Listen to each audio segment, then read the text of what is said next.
friends, it's Gwen and I'm back today with another scrapbooking process video.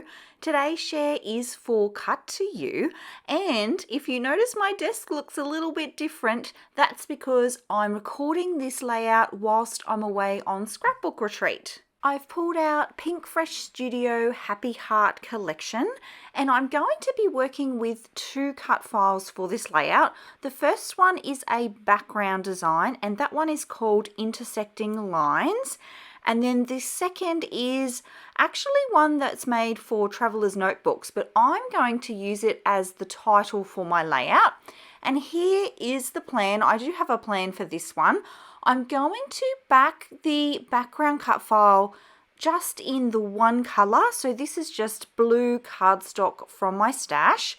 And then I've created my usual frame that I'm going to mount it onto.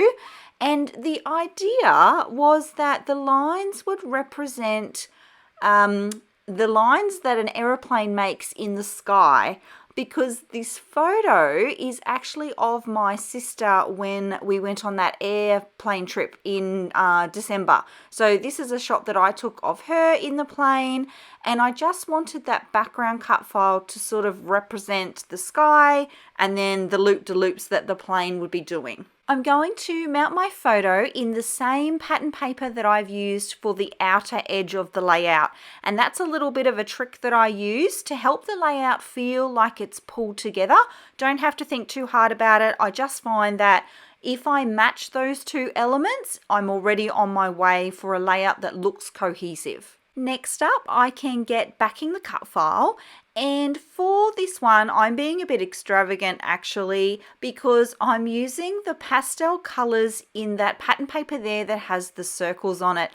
I wasn't sure if I wanted to do that because it's not the most effective way to use pattern paper, is it? Just to pull out the little sections there.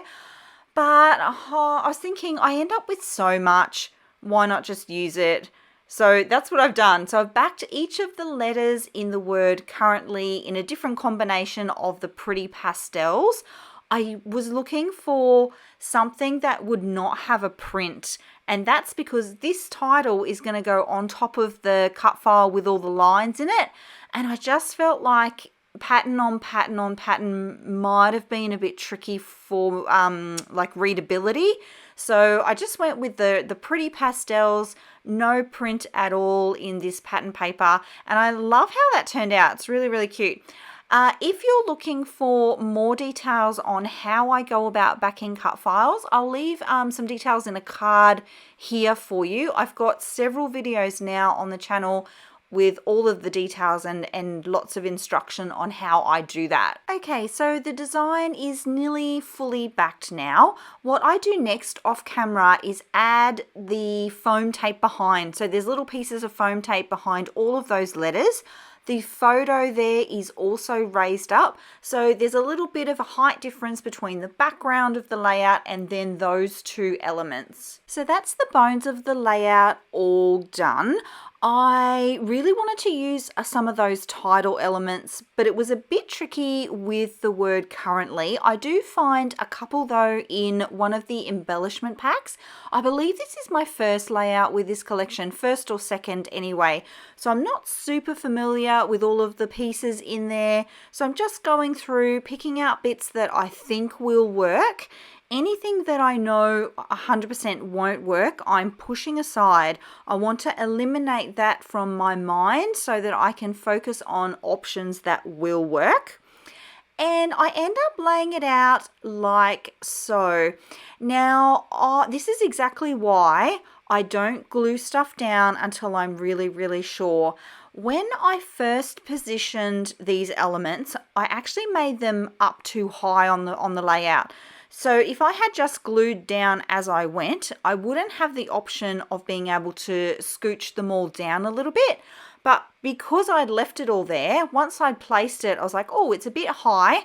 I was then able to just move all of the elements down. Oh, look, it's probably only 1/2 inch, but it's the difference between everything looking really centered on the layout or it looking a little bit top heavy. I've also made sure that it balances out left to right. So you'll see there's a banner at the bottom there, more towards the left, and then the banner at the top that says Happy Days, that's going to be more towards the right. Next up, I'm going to work on my embellishment clusters, and for this layout, they're all going to start with a floral element. I'm going to end up with 3, and I work for my clusters, I always work bottom to top, biggest elements to smallest elements. So I'm looking for pieces here that are going to be the base of the cluster. I'm looking for interesting shapes. So if you were going to draw a line around the edge of the photo and then around the edge of that floral part and then across the top to the C and the U and then down, I want that shape to be super interesting. I don't want anything to line up. From there, I'm going to add smaller embellishments. So I'm working biggest to smallest. And I'm also thinking about the shapes that those elements are making in relation to the pieces below them and the rest of the page. So I just want things to look interesting. I'm conscious about that line that's being made, and I'm trying to balance the elements on the page. You can see here too, as I go through all the little die cut pieces, I'm making really fast decisions. I know I've sped that up, but I don't sit there and try and fit all of the embellishments onto my layout. I take a quick look and go, does that fit with the colors? Does that fit with the theme? Do I think I can use it? And if the answer is yes, I'll keep it out. But if it's no straight away, like it might be too big, might be too dark in color, might be the wrong sentiment, I pop it back in the bag, or I discard it away from my work area straight away. And I find that just helps me to focus on the things that will work. It gives me clarity. I was talking with one of my beautiful scrapbook friends, Karen, at retreat, and she said that she had been trying this since she saw me doing it in the videos, and her words were game changer.